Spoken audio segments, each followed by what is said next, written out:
Hello, ഞാനിപ്പോൾ ഉള്ളത് ഇൻസ്റ്റയിൽ ഒരുപാട് വൈറലായ നമ്മുടെ കുഞ്ഞിക്കണ്ണേട്ടൻ്റെ ചായക്കടയുടെ പരിസരത്താണ്.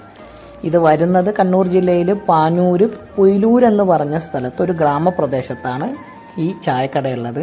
ഒരു തോടൊക്കെ മുറിച്ച് കടന്ന് കുറച്ചൊരു ഉൾഭാഗത്തായിട്ട് നമുക്ക് ഇച്ചിരി ഒരു കട്ടോട് ഒരു ചെറിയൊരു പോക്കറ്റ് റോഡൊക്കെ വന്നിട്ട് അങ്ങനെയാണ് നമ്മൾ ഈ കടയിലേക്ക് വരേണ്ടത്. തോടിൻ്റെ വരമ്പത്തോട് ഈ വരമ്പൊക്കെ ഇപ്പം ബണ്ടൊക്കെ കെട്ടിയതാണ് പോലും. ഇത് മുന്നേ ചെറിയ ഈ പറമ്പ് കൂടെ നമ്മൾ നടന്നിട്ടായിരുന്നു പോലും ചായക്കടയിലൊക്കെ പോയിരുന്നത്. കുറേ മുന്നൊക്കെ ഒരു കഴിഞ്ഞ വർഷം വരെയൊക്കെ അങ്ങനെയായിരുന്നു പോലും. എന്തായാലും നല്ലൊരു എക്സ്പീരിയൻസ് ആണ് ഇവിടെ പോയപ്പോൾ. ആ തോടിൻ്റെ വെള്ളത്തിലൊക്കെ ഇങ്ങനെ കുറേ നേരം കാലൊക്കെ കഴുകി ഒരു സാധാരണ ഒരു ചായക്കട, പണ്ട് നമ്മുടെ സിനിമകളിലൊക്കെ കാണുന്ന 80കളിലും 90കളിലും സിനിമകളിലൊക്കെ കാണുന്ന ഒരു നാട്ടുംപുറത്തെ ചായക്കടയിൽ അങ്ങനെ ഒരു സ്ഥലത്താണ് നമ്മൾ പോയത്. നല്ലൊരു അന്തരീക്ഷം, ഒരു മഴയൊക്കെ കഴിഞ്ഞ് നല്ലൊരു മഴ കഴിഞ്ഞ് മഴ പെയ്ത് തോർന്നതിന് ശേഷം പോയതാണ്. ഇത്രയൊക്കെ സൗകര്യങ്ങൾ മാത്രമേ അവിടെയുള്ളൂ. അങ്ങനെ മേശയോ സംഭവങ്ങളൊന്നുമില്ല. സാധാരണ ഒരു 2 ബെഞ്ചിട്ട് 2-3 ബെഞ്ചിട്ടിട്ട് ഉള്ള ഒരു സെറ്റപ്പ് മാത്രമേ ഉള്ളൂ. പുഴുക്കാണ് അവിടുത്തെ മെയിൻ സംഭവം കേട്ടോ. പുഴുക്കും അതിൻ്റെ കൂടെ പൊറോട്ട, പുട്ട്, പപ്പടം, കാപ്പി, പിന്നെ അവർ നാടൻ മുട്ട, അവിടെ നിന്നിട്ട് കിട്ടുന്ന നാടൻ മുട്ട വെച്ചിട്ട് തയ്യാറാക്കുന്ന ഒരു നാടൻ രീതി തയ്യാറാക്കുന്ന ഒരു മുട്ടക്കറി.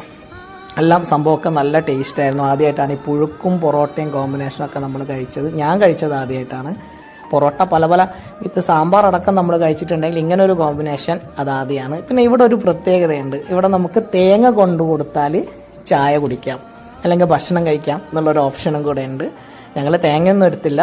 അപ്പോൾ ഇങ്ങനെ ഒരു ഓപ്ഷൻ പണ്ട് തൊട്ടേ പുള്ളിക്കാരൻ വെച്ചിട്ടുണ്ട്. പുള്ളി ഏകദേശം ഒരു 25-30 വർഷമായിട്ട് ഇവിടെ ഇങ്ങനെ ജോലി ചെയ്യുന്നു. അപ്പോൾ അത്രയും ദൂരം 3 കിലോമീറ്ററൊക്കെ നടന്ന് വന്നിട്ട് സാധനങ്ങളൊക്കെ ചുമന്ന് വന്നിട്ട് കച്ചവടം ചെയ്തൊരു മനുഷ്യനായിരുന്നു എന്നാണ് പുള്ളി പറഞ്ഞത്. ഒരുപാട് എക്സ്പീരിയൻസ് പുള്ളിയായിട്ട് ഷെയർ ചെയ്യാൻ പറ്റി. മാത്രമല്ല അവിടെ എത്തിക്കഴിഞ്ഞാലുള്ള ഒരു ഗ്രാമ അന്തരീക്ഷമുണ്ട്. അതൊരു ഭയങ്കര സംഭവമാണ്. അതൊരിക്കലെങ്കിലും നമ്മൾ എക്സ്പീരിയൻസ് ചെയ്യേണ്ട ഒരു സംഭവമാണ്. നമ്മൾ ഒരുപാട് 5 സ്റ്റാർ ഹോട്ടലിൽ പോയിട്ട് ഫുഡ് കഴിക്കുന്നതിൻ്റെ ഒരു 10 മടങ്ങ് സന്തോഷം എനിക്ക് പേഴ്സണലി ഫീൽ ചെയ്തൊരു സംഭവമാണ്.